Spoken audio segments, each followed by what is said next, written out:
Монгол улсын 21 аймаг нийслэлийн 9 дүргээр шилдэгэр шалгарсан тамирчдаас улсын аваргуудад тодруулдаг Монголын хүүхдийн спортын 6 дугаар их наадам ирэх 9 дугаар сард Улаанбаатар хотноо зохион байгуулагдана. Урьдчилсан буюу аймгийн аварга шалгаруулах хагашигтын тэмцээнүүд үргэлжлэн явагдаж байна. Монголын хүүхдийн спортын их наадам нь улсын чанартай хамгийн томоохон тэмцээн бөгөөд Азийн хүүхдүүд 2020 олон улсын хүүхдийн наадамд улсаа төлөөлөн оролцох тамирчдыг шалгаруулах юм а. Тэгвэл өнөөдөр энэхүү наадмын хүрээд байд харвааны аймгийн аварга шалгаруулах тэмцээн зохиогдож 60 орчим өсвөрийн тамирчид цэц мэрэгнээс харин өрсөлдлөө. Өмнөх жилүүдэд болсон их наадмуудад Дархан уул аймгийн тамирчид жил бүр тогтмол амжилт үзүүлж ирсэн бөгөөд энэ жилийн тухайд ч олон спортын төрөлтөөр найдлага дүүрэн байгааг хэлж байгаамаа. Ялангуяа байд харвааны спортоор улс бүсийн чанартай тэмцээнүүдэд чамлахааргүй амжилтуудыг үзүүлэн мөнгө хүрэл медалийн эзэд болж байжээ. Манай спорт бол одоо Дархан уул аймагт 2010 оноос эхэлж хөгжсөн байгаа. Өнөөдөр бол бид одоо 57 хүүхдийг өнөөдөр сургаж хүмүүлж байж энэ спортод дуртай болгож үйл явдал маань бол бас их багталтай байна. Ингээд биднийг энэ хэрэгэл материалаар хангаж өгсөн манай Дархан Мят Бүс компани захирал Инкватор захиралтай мөн Дархан уул аймгийн биеийн тамир спортын газар мөн Дархан уул аймгийн 16 дугаар сургууль мөн Дархан уул аймгийн 18 дугаар сургуулийн захирал багш нарт маш их баярлалаа. Биднийг бас энэ байр талбайгаар хангаж хүүхдийг ингээд сурах нөхцөл болцоогоор хангаж өгч байгаа.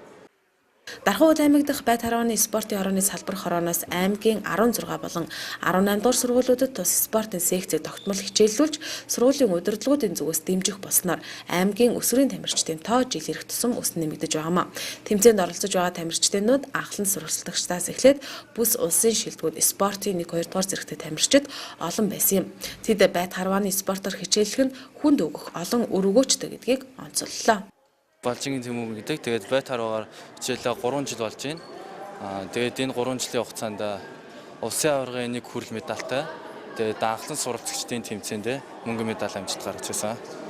Тэгээд анх энэ байд харвааны спортыг сонгохоос нь дэх үед манай одоо өвөө гэх юм уу үндсийн сур харагдаг хүн байсан. Тэгээд би сургууль дээр ирж сонгон шалгуулалт авахт энэ байтыг сонгож орж байсан. Давуу тал гэвэл одоо маш гэрхаа болдог. Нүдний хараа одоо сайжрын гэсэн илүү юмыг амар тогтвортой ажиглаж сурсан, сууд сурсан. Одоо жоохон төлөвшөлтэй болсон. Тэгээд би бэлтрийн өвд ч гэсэн сайжирсан байгаа. Ер нь бол энэ спорт амар сонирхол татаад тэгээд мэрэгэн харваа гэдэг утгаараа бусад спортоос даваа талтай юм болоо гэж үзсэн. Тэгээд энэ спортоор хичээлээд би 6 он жагаа. Тэгээд энэ наадамд орж байгаадаа баяртай байна. Түрүүний байдлаар бол X10 10 M нь болохоор нөгөө өөрийнхөөсөө гарвал M гэж тооцдог. Тэгээд ер нь гайгүй байна.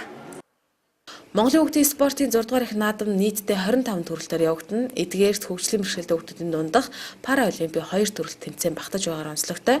Одоогоор 6 төрлийн тэмцээн уралдаан зохиогдсон бөгөөд цаашдаа шат дараатаагаар тэмцээн уралдаан явагдаж Монголын хүүхдийн спортын 6 дугаар их наадамд аймгаа төлөөлөн оролцох баг тамирчдыг тодруулах юм а.